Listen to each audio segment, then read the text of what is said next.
What's up? Welcome back to Michael Tells. Today's story is from Denise, 42. She recognized her daughter's new boyfriend the second he walked in because she'd already met him a week before. Let's get into it. The night my daughter brought her new boyfriend home to meet me, I opened the front door and I knew his face before he even said a word. Before he shook my hand, before he called me ma'am, I knew exactly who he was. Because 1 week earlier, 7 days, that same young man had been leaning over a bar downtown, buying me a drink I didn't ask for, telling me he had a thing for older women. Okay, let me back up. Because if I just drop that on you like that, you're gonna sit there thinking something happened. And I need you to hear me. Nothing happened. Nothing. That is actually the whole point of this. That's the part I've been carrying around like a stone in my shoe for 2 months now. And I haven't been able to tell a single living soul because there is no version of it that comes out of my mouth sounding okay. So, let me start at the beginning. The real beginning. My name's Denise. I'm 42 years old. I live just outside Columbus, Ohio. Little town, the kind of place where the same 4 families have run everything since before I was born, and everybody knows your business before you do. I'm a dental hygienist. Been cleaning teeth for going on 18 years now. I know, not exactly the glamorous life, but it's steady. The people are mostly nice. And I like that at the end of the day, I know exactly what I did. I made somebody's mouth a little healthier. There's something clean about that. No mystery. I had my daughter young, real young. I was 23 when I had Kayla, which means, yeah, you did the math right. She's 19 now, and I'm 42. People do a little double take when they find that out. At her high school graduation, somebody thought I was her older sister, and honest to God, I didn't correct them fast enough. Vanity. I'm not proud of it. Her father, Mark, we got married when I was 22. Way too young. And I want to be fair to him, because this isn't one of those stories. Mark never hit me, never cheated on me, never drank. He was a good man. He's still a good man. The problem was we married a version of each other that didn't exist yet, and then we both grew up into 2 people who just didn't have anything left to say at the dinner table. It's a quiet way for a marriage to end. No screaming, no affair. We just sat across from each other one night. Kayla was 10. She was asleep upstairs. And I looked at him buttering a piece of bread, and I thought, I could do this for another 40 years. Or I could not. And he was thinking the exact same thing. I could see it. We didn't even fight about it. We just agreed. Like 2 people agreeing the movie wasn't very good. We split when Kayla was 10. Been almost 9 years. He's remarried. Nice woman, Sharon. I actually like her. And me, I never really tried again. That's the honest part. I told everybody I was focusing on Kayla, and that was true. But it was also a real good place to hide. You put all of yourself into your kid, and then nobody asks why you're alone on a Friday night. Which, okay, this is where I gotta tell you the thing that makes the rest of the story make sense. For the last couple years, me and a few of the girls from work, Trish and Dana and sometimes Bev, we go out on the weekends to the bars downtown. Sometimes the clubs, the ones that are still open past midnight with the loud music and the lights. And before you picture something, it's not like that. I'm 42 years old. I'm not out there trying to be 25. It's 4 exhausted women who spend all week with our hands in strangers' mouths, and on Saturday, we want to put on something nice and dance and laugh and feel like we're still still in the world, you know? Still people, not just somebody's hygienist. Not just somebody's mom. And I'm good at it. I mean, I have fun. I dance, I laugh too loud, I get carded, and I flirt with the kid at the door about carding me. It's harmless. It's the one thing in my week that's just mine. Kayla even jokes about it. Mom's got a wilder social life than I do. And I'd laugh. I'm not laughing about it now. So, that's the setup. A Saturday, about 2 months ago. Me and Trish and Dana, downtown. This place called The Hollow. It's newer, kinda nice.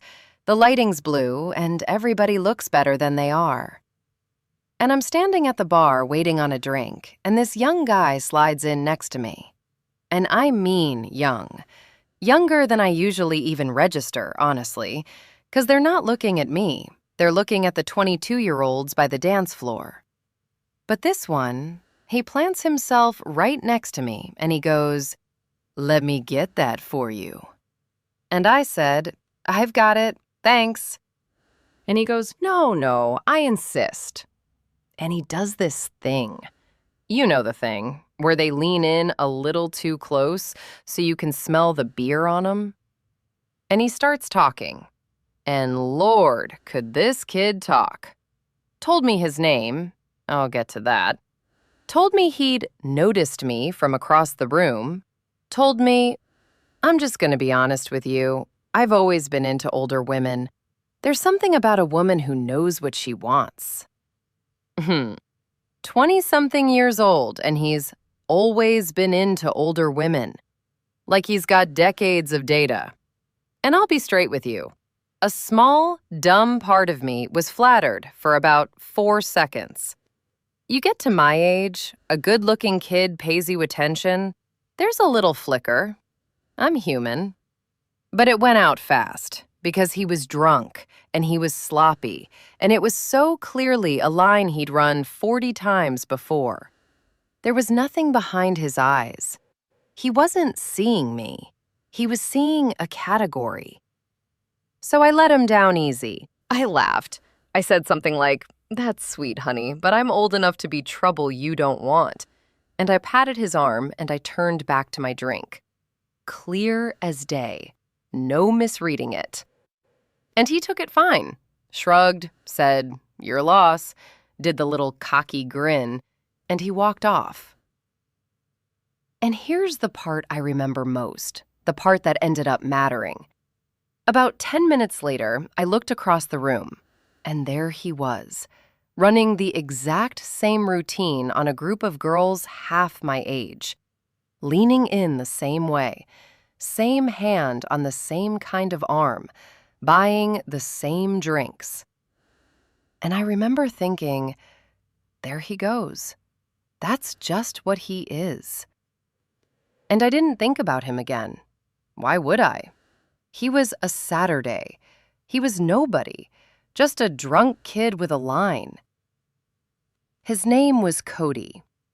I know it was Cody because he'd told me at the bar, all proud, like it should mean something to me. "I'm Cody, by the way." I didn't file it away. I forgot it by Sunday. I would not stay forgetting it. So, 1 week later, the following Saturday, Kayla had been kind of glowy. For a couple weeks, actually. You know how they get. Little secret smile, always on her phone, humming in the kitchen. And I knew there was somebody. A mother knows. But she'd been keeping him close to the chest, wouldn't give me a name, kept saying, "When it's the right time, Mom." And that morning, she comes down and she goes, "Okay, he's coming for dinner tonight. Please be normal. Please, Mom, I'm begging you, be normal." And I was thrilled, genuinely. My girl in love, bringing a boy home to Mom for the first time like it's 1955. I made a roast. I cleaned the whole downstairs. I bought a nice bottle of wine I couldn't really afford. I was nervous, like it was my date. I put on the earrings. 6:30. The doorbell rings. Kayla nearly knocks me over trying to get to it first, and she's got this look on her face, this hopeful, terrified, please love him look. And she opens the door. And it's Cody.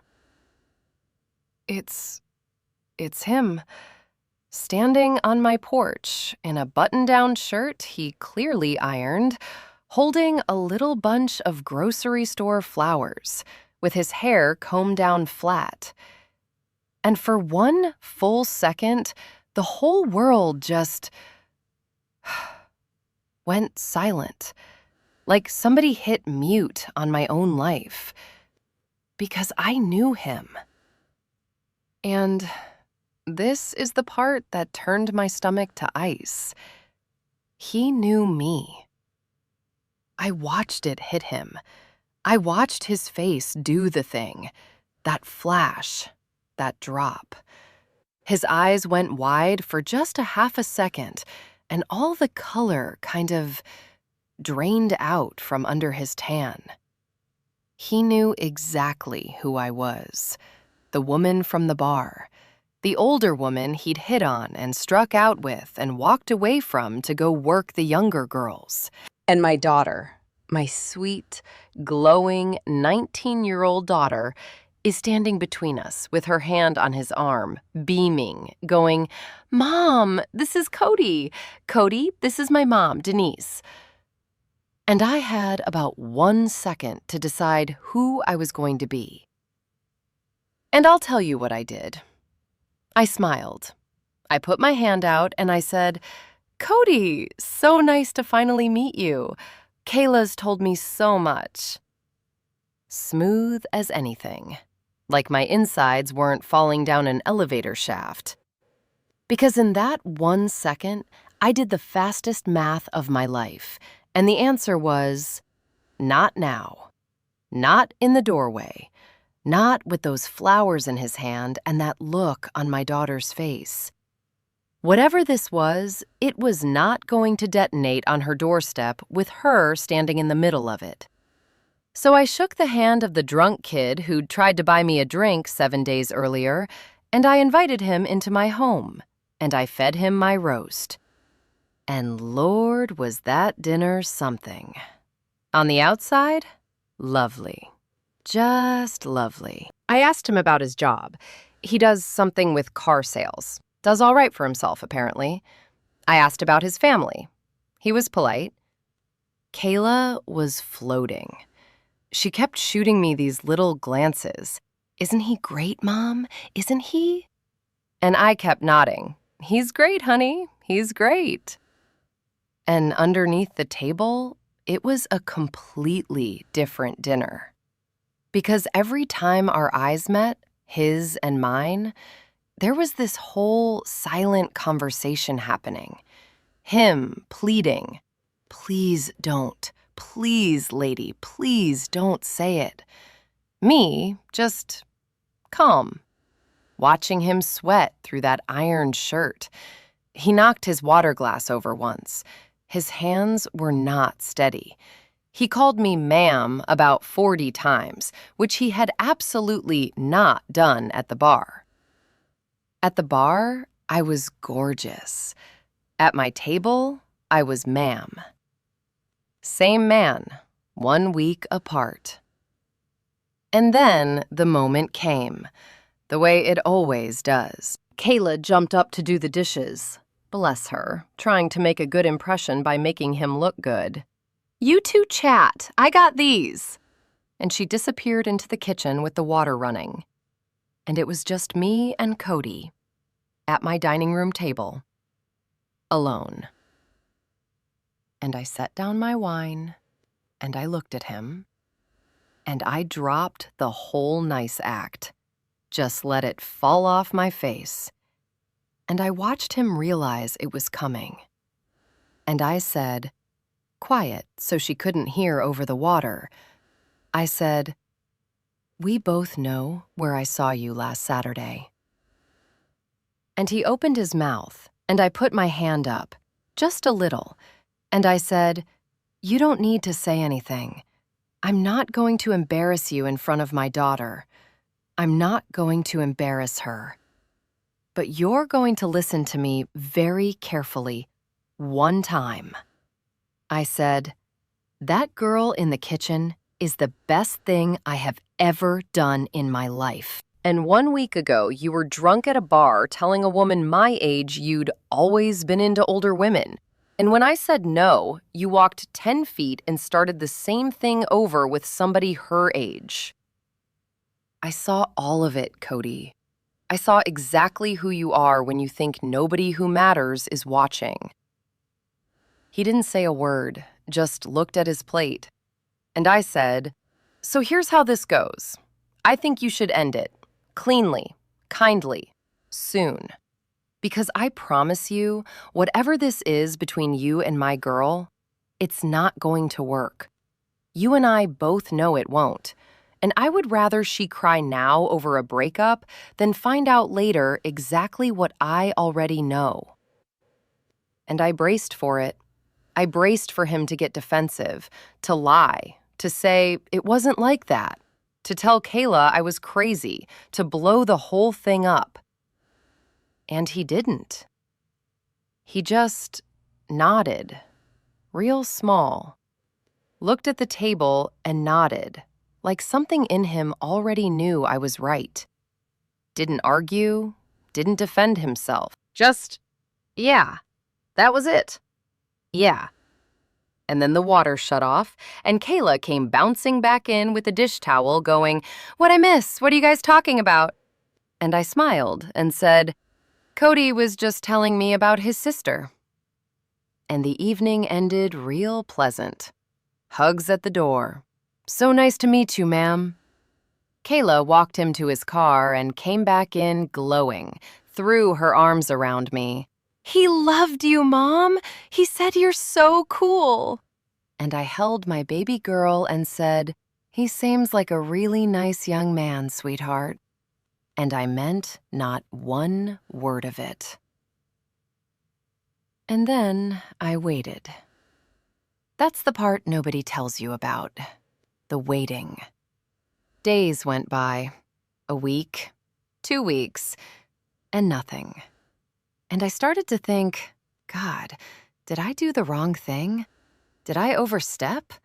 Who am I to blow up my daughter's happiness over a bar I probably shouldn't have even been at? Because that's the ugly little corner of this. I couldn't fully stand on my high horse, because I was there too. I was at that bar. If I'd been home like a proper mother, none of this would have... No, I don't actually believe that. A woman's allowed to go dance on a Saturday. What he did at that bar is on him. But you tell yourself things at 2 a.m. And then, about 3 weeks later, a Thursday, I come home from work and Kayla's car is in the driveway, and I walk in and I can hear it before I see her. That specific cry. You know the one, if you've got a kid. The one that comes up from somewhere deep. The heartbreak one. She's sitting on the kitchen floor. On the floor. Back against the cabinets, phone in her lap, mascara everywhere. And I got down on that floor with her. Didn't even take my coat off. And I pulled her into me and I said, baby, what happened? What is it?" And she said, "Cody broke up with me."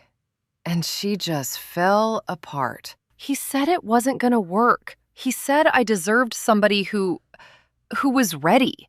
And I don't even know what that means, Mom. Everything was fine. I don't understand." And I held her. I held her on that kitchen floor, and I stroked her hair, and I said all the things. "I know, baby. I know. It hurts so much. He's not the one. There's gonna be somebody who deserves you. I know it doesn't feel like it right now. I've got you. I've got you." And here's the thing I have never said out loud until right now. the thing I can't get right in my own head. While I was holding my sobbing daughter on that floor, while my heart was breaking for her, and it genuinely was, there was another part of me, underneath, that felt something I am so ashamed of. Relief. I was relieved. My daughter was in pieces in my arms, and one small hidden part of me was thinking, thank God. Thank God it's over. Thank God he did it. Thank God she'll never know. What kind of mother feels relief while her child is crying? And I've turned it over and over. And I think both things were true at the exact same time. I think you can be devastated for your child and relieved for her in the same breath. I think that might just be what being a mother is. You hold two things that shouldn't fit in one chest, and you carry them anyway, and you never, ever set them down. She's okay now, by the way, Kayla. It's been about 2 months. She's laughing again. Went out with her girlfriends last weekend, actually. Full circle, I guess. She doesn't know. She will never know. That's a decision I made, and I'm keeping it. Some things you carry so your kid doesn't have to. And I still go out on Saturdays. I almost didn't. For a couple weeks, I couldn't. Felt like the bar was the scene of a crime. But Trish talked me back out, and she's right. I didn't do anything wrong there. A tired woman is allowed to dance. But I'll tell you, now, when some young guy leans in with a line about how he's always liked older women, I don't get that little 4-second flicker anymore. Now I just look at him and I think about a boy in an ironed shirt, holding grocery store flowers, nodding at my dining room table. And I think about who people are when they think the person who matters isn't watching. That's the whole thing. That's what I've been carrying. I don't know if I did right. I think I did. I made a choice for my girl, and I'll answer for it if I ever have to. But some nights I sit up and I wonder about all the mothers who weren't at the bar that week, who never got to see, whose daughters brought home a boy in an ironed shirt, and they just smiled and set another place at the table and never knew a thing. I got to see. I don't know if that makes me lucky or cursed. Maybe there's no difference. Anyway, that's mine. Thank you for letting me say it out loud. It's a little lighter now. Not gone, but lighter. Man, she saw exactly who that guy was when he thought nobody who mattered was watching. Most parents never get that. If this one got you, hit subscribe, and I'll see you in the next one.